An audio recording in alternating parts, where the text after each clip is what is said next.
Hai, masih bersama saya, Mr. G bicara.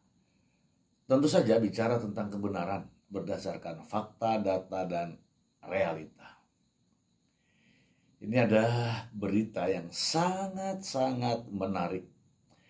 Kabarnya Paula memposting di Instagram story-nya terkait dengan adanya fitnah. Tetapi Paula tidak mau yang namanya klarifikasi. Bikin capek lah. Justru dia menganggap bahwa yang namanya fitnah itu adalah surat yang salah alamat. Surat salah alamat artinya surat itu akan kembali kepada pengirimnya. Ya, bagus ya kita belajar dari ini. Sebelumnya saya akan membacakan sebuah berita untuk Anda terkait dengan apa yang saya sampaikan di depan. Surat salah alamat. Langsung dari sumbernya. Suara.com. Paula Verhoeven singgung fitnah di tengah proses cerai. Kutip ayat Al-Quran.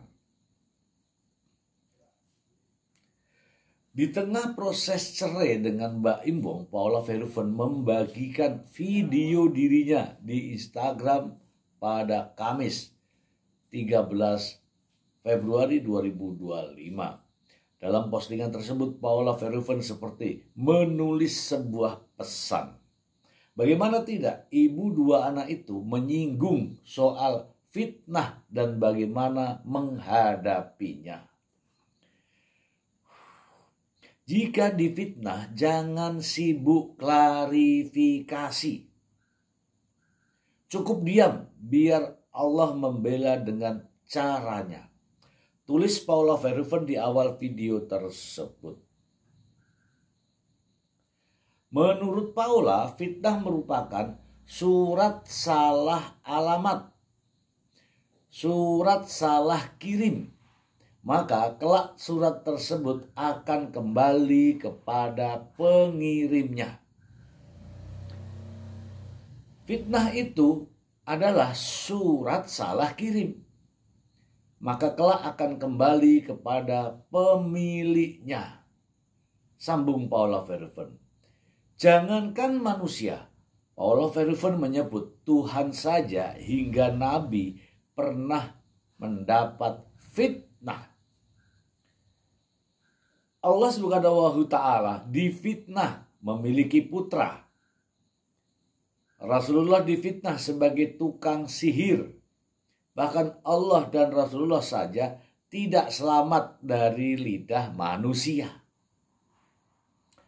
Apalagi aku, kamu, tak perlu mencari kebenaran karena kebenaran selalu menemukan jalannya. Ini bijak sekali nih teman-teman.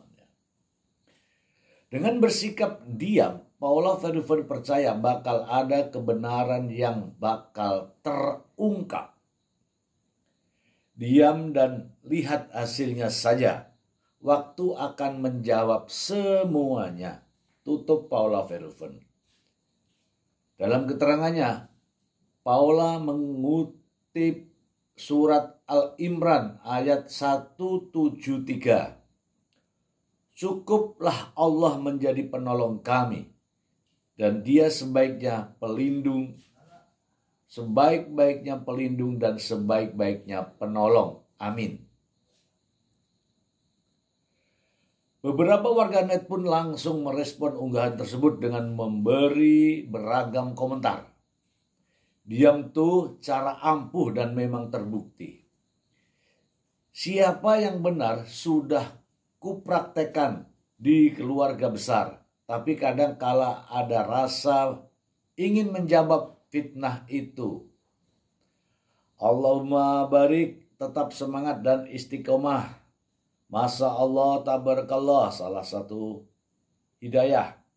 Semoga Bu Paula sabar dan insya Allah anak-anak akan mencari ibunya sampai kapanpun. Nah, ini komentar dari warganet ya. Kita akan bahas. Ya, ini sangat menarik ya teman-teman ya. Ini ilmu juga buat saya karena apa ya? Ya kalau ada yang memfitnah, namanya saja fitnah ya teman-teman ya. Fitnah, gosip, isu itu semuanya tidak benar teman-teman. Fitnah artinya tidak benar dituduhkan. Nah, itu fitnah. Isu belum tentu kebenarannya sudah dihebohkan, ya kan?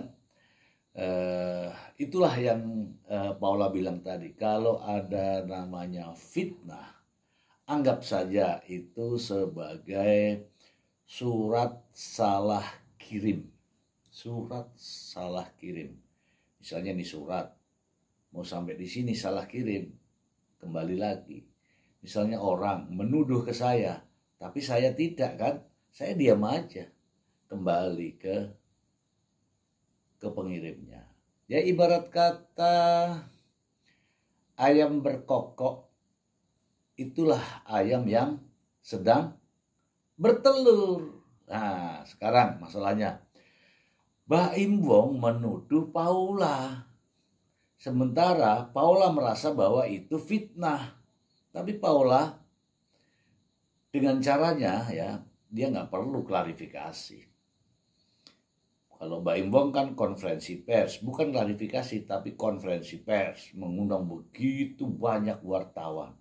Apakah Paula menyangkal? Tidak, bukan masalah soal menyangkal atau tidak menyangkal, tapi Paula tidak perlu klarifikasi. Diamkan saja. Ternyata hebat juga ya, bahwa diam itu emas gitu ya. Kemudian ternyata benar, surat salah alamat. Ketika surat yang dikirimkan, artinya tuduhan yang dikirimkan Baim Wong kepada Paula nggak perlu klarifikasi. Anggaplah itu sebagai surat salah alamat. Dan pada akhirnya, gitu kan? Pada akhirnya, surat yang salah alamat tadi akan kembali kepada pemiliknya. Artinya apa? Yaitu tadi, banyaklah yang menuduh bahwa melakukan ini, melakukan itu. Sementara yang dituduh itu tidak benar. Nah, yang menuduh ini ternyata pelakunya gitu ya. Banyak yang lain ya, banyak yang berteriak-teriak tentang banyak ya. Contohnya saja salah satunya ini, Paula dituduh oleh suaminya sendiri bahwa selingkuh, sementara Paula sudah memberikan pernyataan bahwa itu semua tidak benar, tapi terus masih dituduh. Sementara Baim Wong ya juga nggak baik-baik amat lah. Pasti juga ada noda gitu ya. Ya ini selama ini katakanlah gini ya, contoh aja ya. Selama ini kan sudah hampir setahun nih ya pisah ranjang ya. Kira-kira ini laki-laki kalau sedang mau berhasrat, kira-kira kemana? Nah, saya juga ke Baim Wong nih. Baim Wong selama hampir 1 tahun ini kalau mau berhasrat kemana? Selama pisah ranjang sama Paula Verhoeven. Ini contoh ya. Ya saya nggak perlu bertanya dan itu juga tidak perlu dijawab. Itu contoh saja. Artinya hal-hal semacam ini itu ya, debatable ya. Oke. Surat akan kembali kepada alamat pemiliknya. Siapa pemilik tuduhan itu? Yang menuduh adalah Baim Wong. Alamatnya ya akan kembali ke diri Baim Wong. Ya silahkan untuk Baim Wong bercermin ya kan. Saksi yang melihat secara jelas, saksi yang mengetahui secara nyata adalah cermin. Hebatnya, cermin tidak pernah berkata-kata. Oke, kemudian Paula selama ini tidak banyak berbicara. Paula selama ini tidak banyak memberikan komentar tentang apapun. Karena dalam prinsipnya Paula Verhoeven menghormati, menghargai, menjunjung tinggi rumah tangganya. Iya kan? Ia pernah ngomong, sampai saat ini saya masih menghormati Mbak Im Wong sebagai suami. Sampai saat ini dia masih menghormati Mbak Im Wong sebagai ayah dari anak-anaknya. Oke? Sampai saat ini Paula Verhoeven masih ya menjaga kehormatan Mbak Im Wong sebagai seorang pria. Nah, itulah yang dipraktekkan oleh Paula Verhoeven. Selama ini nggak ada orang yang dekat-dekat dengan Paula Verhoeven. Tapi mari kita lihat Mbak Im Wong,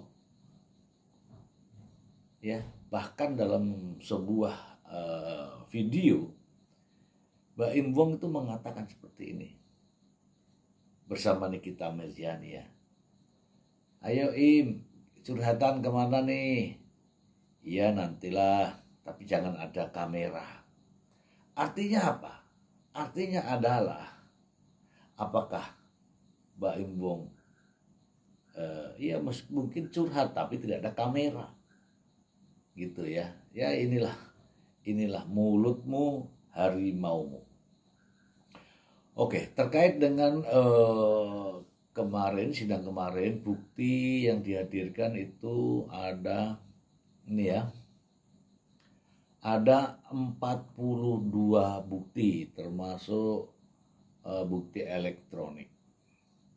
Ya, ini semua adalah salah satu cara Paula Verhoeven ya untuk mematahkan tuduhannya. Dengan 42 bukti ini, saya rasa ketika bukti ini adalah akurat dan fakta, maka justru inilah yang akan dipercaya oleh hakim. Dan hakim akan menjadikan dasar untuk mengambil keputusan. Tidak perlu banyak, cukup. Nah, cukup yang real dan fakta. Gitu ya. Kemudian bagaimana cara menangkal tudingan itu? Begini teman-teman, kita abaikan masalah anak ya. Jadi kalau yang di pihak sebelah, pihak Mbak Im Wong itu membawa persoalan anak menjadi perkara pokok.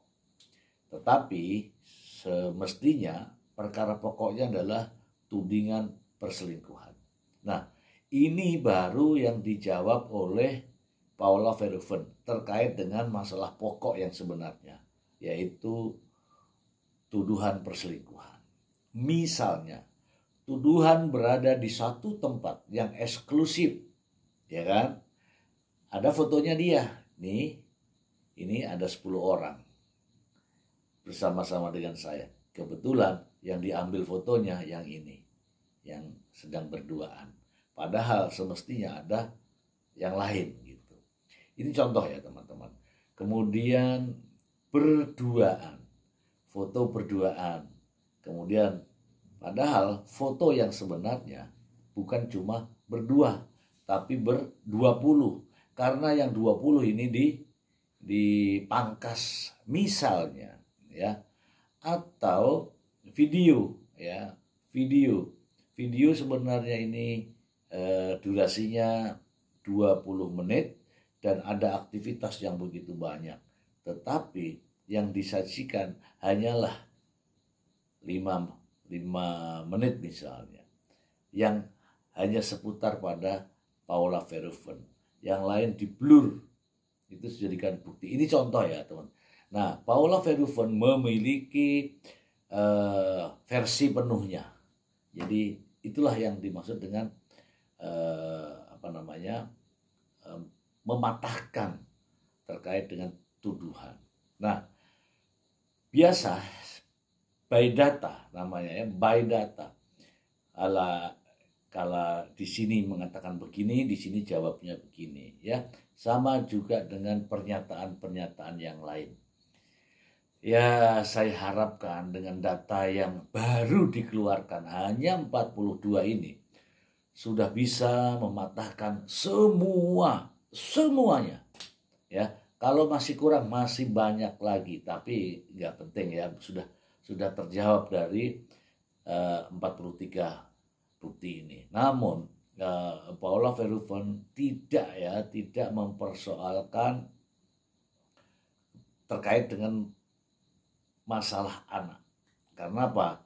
Masalah anak, masalah trauma lah, masalah inilah, itu Paula mengukur diri. Kalau ini yang dikeluarkan akan menimbulkan jejak digital, ya, masih dirahasiakan ini ya. Namun demikian, saya yakin Paula Verhoeven tetap yakin dengan 42 bukti yang diserahkan ke pihak majelis hakim sudah bisa mematahkan 79 bukti, 83 bukti, tambah lagi kan, yang diajukan oleh pihak Mbak Imbo. Dan pada akhirnya nanti kasus tuduhan perselingkuhan tidak dapat dibuktikan karena terpatahkan.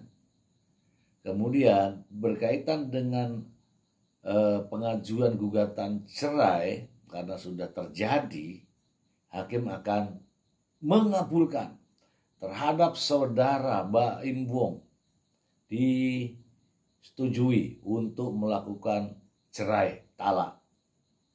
Gitu ya, artinya disetujui cerainya.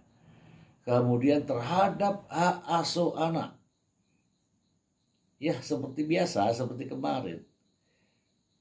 Karena Indonesia menganut kompilasi hukum Islam bahwa pada pasal 105 akibat perceraian terhadap anak yang masih berusia di bawah 12 tahun atau belum mumazid, hak asuhnya akan diberikan kepada ibunya. Nah, sudahlah, mau banding-banding, mau ya silakan, boleh. Tapi itulah akan yang terjadi terhadap putusan gugatan cerai Mbak Im Wong dan Paula Verhoeven. Ingat ya teman-teman ya, fitnah adalah surat yang salah alamat. Ketika Anda mendapatkan fitnah, Anda jangan sibuk klarifikasi. Anda jangan sibuk memberikan penjelasan. Diam. Dan Tuhan akan memberikan pertolongan. Allah Subhanahu Ta'ala akan memberikan pertolongan. Itu yang diucapkan oleh Paula Verhoeven. Oke, semoga bermanfaat untuk teman-teman semua. Ini kabar baik ya, Paula makin hari makin menyala. Ya, karirnya makin merangkak naik. Dan itu